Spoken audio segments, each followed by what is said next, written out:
You can use RP Scheduler to send any report to your email, cell phone, or BlackBerry. To access the scheduler, go to Back Office, then Utilities, and click on Scheduler.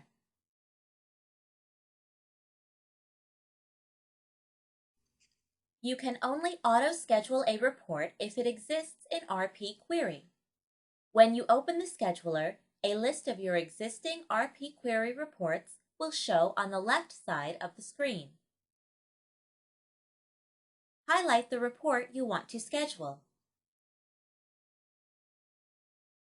I am selecting Totals by Store, which will give me a report of the sales for the current day as of the time that the report is run. On the right side of the screen, you will enter the scheduling information. You do not have to type anything for the ID. This will default to the query ID number on the left. Select the day you would like to run this report. I want to receive my sales figures on a daily basis, so I will choose every day. Then select the time you would like this report to run. I want to see what my sales are every day at 4 p.m. Next, choose the destination to receive this report. I will have this one sent to my email, so I will choose Email from the drop-down, and I will enter my email address in the Destination Output field.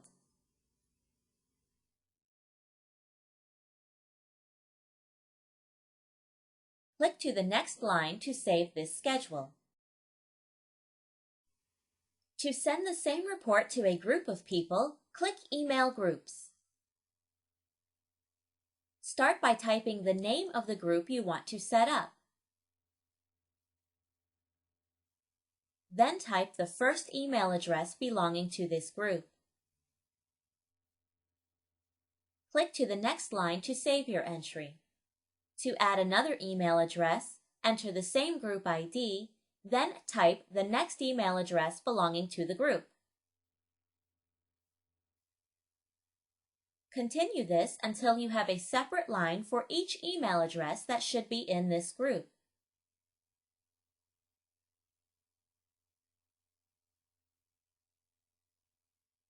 When you are finished entering your email addresses, click Bye-bye.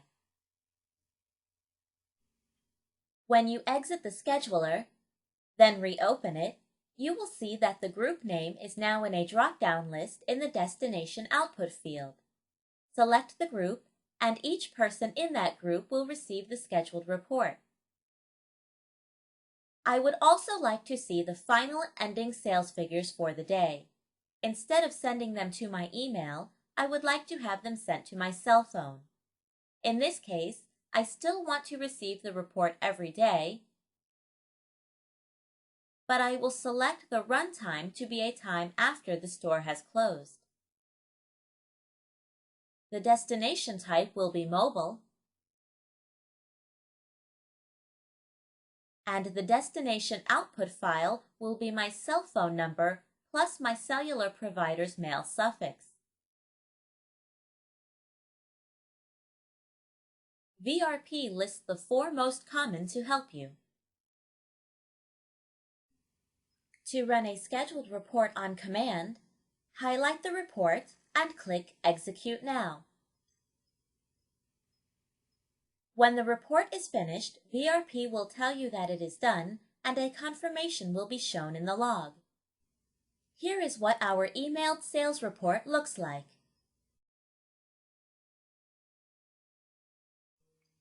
This section shows the email account that is sending the report.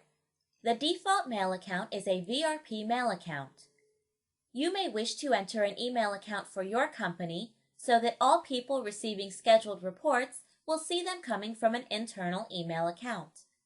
For this entry, you will need the email account you would like to use to send these reports, the outgoing mail SMTP, and the username and password for this mail account.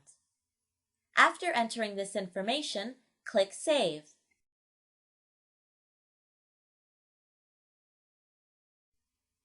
If you would like to enter a new report, you can access RP Query from the scheduler by clicking the RP Query button. Here you can enter a new query or edit an existing query. You can click View Query to view and edit the selected query.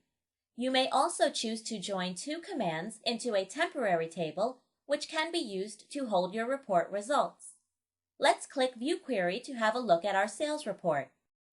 Now let's modify this report to show results only for stores that have sales greater than $1,000.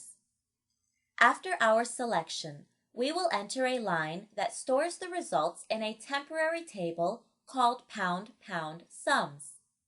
Here you may use any name you like as long as it is preceded by two pound signs.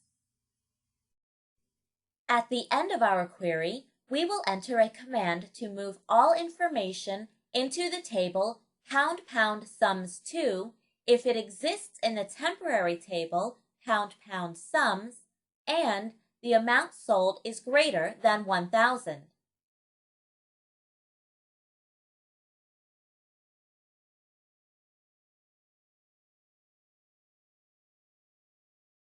Our desired report results now reside in the temporary table pound sums 2. Click Update Query to save the new commands you have added to your query. Then click Bye-bye to return to the scheduler.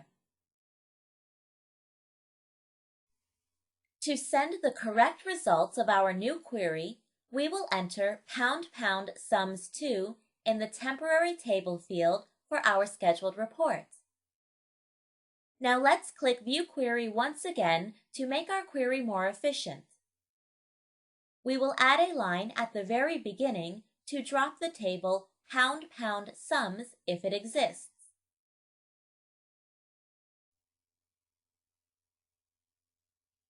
We will also add a line to drop the table pound sums 2 if it exists. This way we can be sure that no data or errors from previous reports will affect our results. At the end of our query, we will add a line to drop the table pound sums since it is no longer needed. Our results are stored in the table pound sums 2. Click Update Query to save these changes.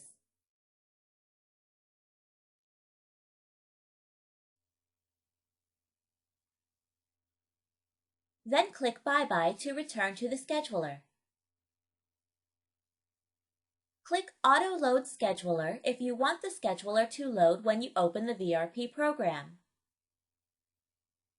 Click Bye-bye to hide the scheduler. It will remain open and an icon will show in the Windows tray. The scheduler program must continue to run or the scheduled reports will not be sent.